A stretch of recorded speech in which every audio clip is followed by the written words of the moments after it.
લોકસભા ચૂંટણીના મહાસંગ્રામને આપણે જણાવી દીધું કે અમદાવાદ પૂર્વ બેઠક માટે ભારતીય જનતા પાર્ટી અત્યારે સતત મંથન કરી રહી છે। આ એકમાત્ર એવી બેઠક છે કે જેને લઈને હજુ ભારતીય જનતા પાર્ટીએ નામની જાહેરાત નથી કરી।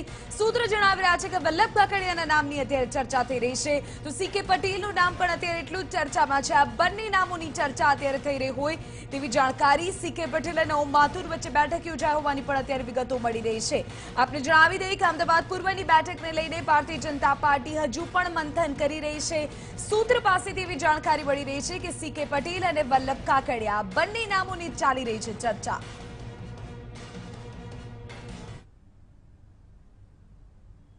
आज मुद्दे વધુ जानकारी મેળવીશું મારા સંવાદદાતા નિર્મલ દવે પાસેથી।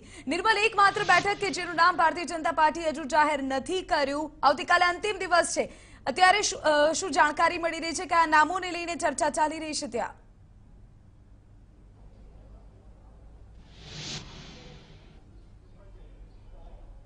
ભાજપના પ્રભારી ઓમ માથુર અત્યારે કમલમ ખાતે ઉપસ્થિત છે, સાથે સાથે સંગઠન મહામંત્રી ભીખુભાઈ દલસાણી પણ હાજર છે અને આ બંને જે પ્રભારીઓ છે અને મહામંત્રી છે તેમની હાજરીમાં બેઠકનું આયોજન કરવામાં આવ્યું હતું। અમદાવાદ પૂર્વની કે જે મહત્વની બેઠક ભાજપ માટે છે, ભાજપનો ગઢ ગણાતી આ બેઠક છે, તે બેઠક માટેનું મહામંથન કરવામાં આવ્યું છે, તે બેઠક અંગેની ચર્ચા કરવામાં આવી છે।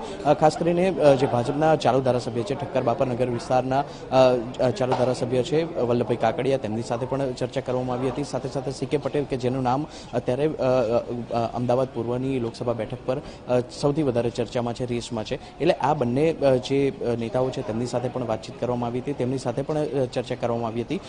બંધ બારણે એકલા સીકે પટેલ સાથે પણ ચર્ચા કરવામાં આવી હતી, જોકે સીકે પટેલ જેવા બહાર નીકળ્યા કે તેમના ચહેરાના હાવભાવ નાખુશ હોય તેવા જોવા મળ્યા હતા। તેમણે મીડિયા સાથે વાતચીત કરવાની પણ ના પાડી અને રવાના થઈ ગયા હતા। બીજી તરફ વલ્લભ કાકડિયાના ચહેરા પર એક અલગ પ્રકારની રોનક જોવા મળી હતી। એટલે જે રીતના હાવભાવ પરથી વાત કરવામાં આવે, તેમના ફેશિયલ એક્સપ્રેશનની વાત કરવામાં આવે અને અહીંની જે ચર્ચા છે તેના આધારે વાત કરવામાં આવે તો વલ્લભ કાકડિયાની ટિકિટ લગભગ ફાઇનલ માનવામાં આવી રહી છે।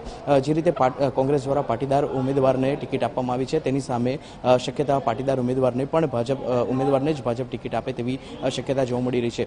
છેલ્લી 5 ટર્મની વાત કરવામાં આવે તો ભાજપ દ્વારા બ્રાહ્મણ ઉમેદવારને ઉતારવામાં આવ્યો હતો અને તેમ છતાં પણ ભાજપની સતત જીત જોવા મળી રહી હતી અને ત્યારબાદ આ વખતે જાતિગત સમીકરણોને આધારે ટિકિટમાં ફેરફાર જે ઉમેદવાર છે તેની પસંદગીમાં ફેરફાર થાય તેવા એંધાણ જોવા મળી રહ્યા છે।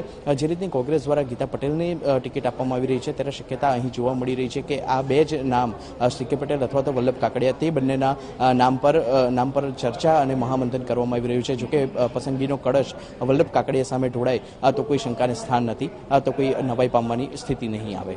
બિલકુલ નિર્મલ, આભાર।